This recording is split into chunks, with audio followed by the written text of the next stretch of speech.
I spend making YouTube videos. I'm also talking about the attention it brings. In just the last 18 months, this YouTube channel has gained about 12 million subscribers. And because of people stealing my content and posting it on other platforms, something happened to Luke Nichols in early 2025. His videos started changing. The joy seemed forced. His kids looked uncomfortable. Then came the announcement that broke millions of hearts. Luke was stepping away from Outdoor Boys for a while, but leaked messages tell a different story. Friends say he was exhausted, overwhelmed, and facing problems he couldn't solve on camera. The truth about why he really quit reveals the dark side of family fame. And it's not what anyone expected from America's favorite outdoor dad. Luke Nichols was born in 1978 in Anchorage, Alaska. And from the start, the wild felt like home to him. He grew up surrounded by snowy mountains, thick forests, and rivers so cold they could take your breath away. His childhood was full of fresh air, deep woods, and silence broken only by rushing water and the crunch of boots on snow. Long before he could even remember, he was already fishing with his family. They say he was just a baby when he first came along on salmon runs and trout trips. His father, his grandfathers, and his older brother showed him how to fish, how to hold a rod, how to feel the tension in the line. By the time other kids were learning video games, Luke was already catching Arctic char like it was second nature. But it wasn't just about catching fish. Alaska's wild terrain taught him how to survive. He learned how to build a fire while the rain poured down. He learned how to build a shelter out of nothing but branches and snow. He could walk into the woods with a knife and come back fed and safe. It wasn't training. It was just life. People around him quickly noticed that Luke had a kind of calm others didn't. Even as a teenager, he was the one you wanted around when the storm hit. If a tent collapsed in a blizzard, Luke could rebuild it while joking about dinner. And yes, he could still cook over a fire like it was nothing. But his life wasn't only about the outdoors. Luke grew up in a family with strong beliefs. They were members of the Church of Jesus Christ of Latter-day Saints, and faith was something he took seriously. At 19, he made a decision that would change everything. In 1997, he left Alaska and flew across the world to Japan, not for adventure, but for a 2-year mission. At first, everything was unfamiliar: new language, new customs, new streets. But Luke adapted. He didn't just survive in Japan. He grew there. He later said, "Those 2 years were the most amazing experience of my life." He learned Japanese. He made friends. He taught people about his faith. And somewhere along the way, he found a deeper confidence, one that would stay with him forever. He had faced the unknown and made it feel like home. When he returned to the U.S. in the late 1990s, he didn't go back to Alaska right away. Instead, he headed to Utah and enrolled at Brigham Young University around the year 2000. It was another mountain landscape, but this time the focus was on books and ideas. He studied political science, but no one who knew him thought he'd become just a man of theory. Luke was still the same guy who wanted to be outdoors. While other students spent weekends in libraries, he disappeared into rivers and canyons. Fly fishing and hiking were still part of his routine. He balanced his academic life with the quiet call of nature. And then something happened that changed everything again. At a church gathering in Provo, he met Rebecca. She was smart, focused, and just as rooted in faith as he was. Their connection wasn't loud, but it was real. They talked about ideas, about life, about what mattered.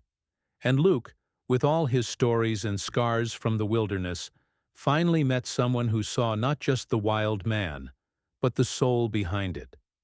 Rebecca had dreams of her own, and she would later go on to build a powerful career. But in those early days, she and Luke were just 2 students trying to find their place in the world. As their bond grew deeper, it became clear they were meant to walk that path together.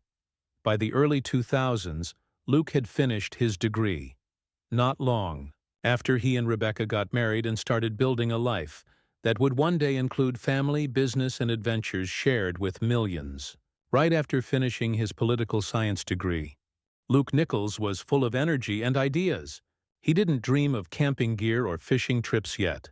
In the early 2000s, not long after graduation, he jumped headfirst into politics. He started his own political consulting firm and began helping candidates run their campaigns. For a young man in his 20s, this was bold, but it worked. Within just 3 years, Luke had worked on about 20 campaigns.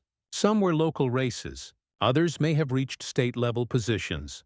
He was constantly managing people, crafting strategies, and pushing hard to help others win. His focus and work ethic were sharp. He was a natural strategist, able to handle the pressure that came with political races, but the reality of that world started wearing him down. Luke later said the job was draining everything out of him. It wasn't just the long hours, it was the whole environment. He was constantly on the road, constantly on the phone, and constantly under stress. The political world didn't rest, and neither could he. By then, Luke had just gotten married. His wife Rebecca was by his side, and they were starting to think about their future, maybe even a family. But the idea of raising kids while working 100-hour weeks in a high-stress world started to feel impossible. Luke could see where this road was headed, and he didn't like it. So he made a big decision. He shut down his business. After spending 3 grueling years fighting political battles and winning campaigns, Luke Nichols walked away. It wasn't failure, it was clarity. He realized his values didn't match the lifestyle politics demanded. He chose his marriage and his future family over fame and fast-paced success. Around the mid-2000s, Luke and Rebecca packed up their lives in Utah and moved to Virginia. It was a fresh start, and it wasn't random. Luke had made up his mind. He would go back to school and study law. He wasn't giving up on making a difference. He just needed a better path to do it, one that wouldn't cost him his peace or the people he loved. When Luke Nichols moved to Virginia around 2005, it wasn't just about school. It was a fresh start. He enrolled at George Mason University's School of Law, which later became known as the Anton Scalia Law School. Over the next 3 years, he threw himself into studying the law, focusing especially on criminal law. The school was right outside Washington, D.C., placing Luke near the heart of legal action. And that gave him the perfect place to grow and sharpen his skills. By 2008, he had earned his Juris Doctor degree. It was a big moment. With a law degree in hand, Luke didn't waste any time. He passed the bar exam and quickly started his own law practice. He and his wife Rebecca decided to stay in Northern Virginia, close to the capital, but far enough to have some peace. Luke focused on criminal defense and became an expert in traffic law. His days were filled with cases involving speeding tickets, DUIs, and other driving-related charges. To some, it might have seemed dull compared to the wild outdoor adventures he would later be known for. But Luke didn't treat it like a boring job. He paid close attention to every detail, studied every tiny rule, and became one of the best in his field. Word spread, his client base grew, his reputation got stronger, and it gave him what he needed the most at the time: stability. With that steady income, he and Rebecca bought a house out in the Virginia countryside. It was quiet. It was calm. There was space to breathe. It was exactly what they needed to build a family. Around 2012 or 2013, their first son, Thomas, whom they lovingly called Tommy, was born. Luke was overjoyed. A few years later came Nathan, or Nate, and then came Jacob, the youngest of the 3. By the middle of the 2010s, Luke and Rebecca were the proud parents of 3 little boys.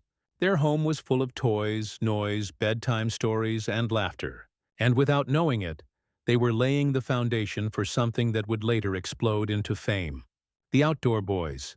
Luke's days were full. He was a respected attorney, showing up in court in a suit, defending his clients with confidence. But when he came home, everything changed. He became a different man, a dad who changed diapers, a father who told silly stories, and took his boys on little fishing trips. The home they had bought gave the kids a safe place to run around, dig in the dirt, and discover the world. And Rebecca wasn't just building a home. She was building a powerful career of her own. She would later become the Director of Education at the American Statistical Association, a respected and important role in Washington, D.C. Both of them believed deeply in education, faith, and family. Sundays were often spent in church. Evenings were filled with fireflies, giggles, and backyard adventures. It all started around 2013. Luke Nichols was still working full-time as an attorney. His life was packed, tight deadlines, stacks of paperwork, and the usual chaos of raising a newborn because baby Tommy had just arrived. But even in the middle of all that, Luke couldn't shake his lifelong love for the outdoors. Every weekend he found a reason to grab a rod, pack his gear, and head toward a riverbank. Sometimes alone, sometimes with a stroller nearby. And then one day something shifted. He decided to press record. He started a small YouTube channel called Catfish and Carp. There wasn't any grand plan. It was just Luke, a simple setup, and the hope that someone out there might enjoy watching him catch fish and talk about tackle. His focus was clear from the start. Big catfish, massive carp, the kinds of fish most people ignored. But Luke loved. He filmed himself casting lines, showing bait tricks, and sometimes just walking through the woods with a muddy smile on his face. On weekdays, he was a lawyer in a suit, but online, he was just a guy in rubber boots standing in the water and laughing when a fish stole his bait. The audience came slowly, but it came. Not because of fancy cameras or slick editing, but because Luke felt real. His hands were dirty, his advice was useful, and his stories felt like something your neighbor might tell you over a fence. People noticed, and within just a few years, Catfish and Carp crossed 100,000 subscribers. YouTube mailed him the silver play button, and that was the moment when Luke realized something bigger might be happening. But as time went on, Luke also noticed the channel wasn't growing like it used to. Fishing was fun. It was a passion, but it was also a narrow slice of YouTube. By the middle of the 2010s, growth had slowed, and Luke was thinking about more than just fish. His two sons, Tommy and Nate, were growing fast. They were big enough to follow him around now. Tiny boots kicking up dirt, chasing frogs and climbing rocks. And Luke had another idea. He started wondering, what if the channel wasn't just about fishing? What if it was about family? What if it was about adventures, laughs, and kids learning how to roast marshmallows over a real fire? So on May 5, 2015, Luke and his wife Rebecca launched a second YouTube channel. They called it Outdoor Boys. That first video didn't have anything fancy, no dramatic intro, no big promises. It was just Luke and Rebecca walking with Tommy and Nate through the woods. The camera followed as they hiked, camped, played in rivers, built rafts, and even tried silly survival tricks just to see what would happen. And it clicked. There was something powerful about watching a family get dirty together, mess things up, and have fun anyway. It wasn't a Hollywood version of survival. It was a real dad figuring things out with his kids, and viewers fell in love with that. Some videos showed how to build tarp shelters or cook in the wild. Others followed the boys as they tried sleeping in homemade forts or went metal detecting in old fields. There were knife-making experiments, DIY boat adventures, and even hilarious moments when something completely failed. And Luke just laughed and rolled with it. But through all of it, Luke didn't let go of his first channel. He kept running Catfish and Carp side by side. That channel became the place for the hardcore anglers, people who wanted deep dives into fishing gear, monster catches, and pro-level tips. Outdoor Boys became something else. It was about life outdoors, family, storytelling, adventure. He'd film a peaceful fishing scene for Catfish and Carp, and then turn around and capture a moment where Tommy proudly reeled in his first fish for Outdoor Boys. One video might be about tying a perfect rig. The next one might show Nate giggling while learning how to skip stones. Each channel had its own rhythm. One was technique, the other was heart. By the end of 2015, the decision to start Outdoor Boys was already paying off. The subscriber count shot into the hundreds of thousands. People all over the world were watching toddlers learn how to build fires or fall in love with the wilderness for the first time. It wasn't about perfect production. Luke still used a GoPro or whatever camera he had. Rebecca sometimes held the shot while balancing a kid on one hip, but none of that mattered. If anything, it made it feel more real. By now, Catfish and Carp had grown to over 1.1 million subscribers, and Outdoor Boys was catching up fast. Luke had created something rare, a digital space where families could see themselves, laugh together, and maybe even get inspired to step outside. By 2017, that quiet hobby had grown into something massive. Outdoor Boys was blowing up on YouTube. Luke's calm voice and warm personality pulled people in, and soon the entire Nichols family became familiar faces to millions of viewers. 1 million subscribers came faster than anyone expected. That golden play button wasn't just a number. It was proof that something magical was happening. People couldn't get enough.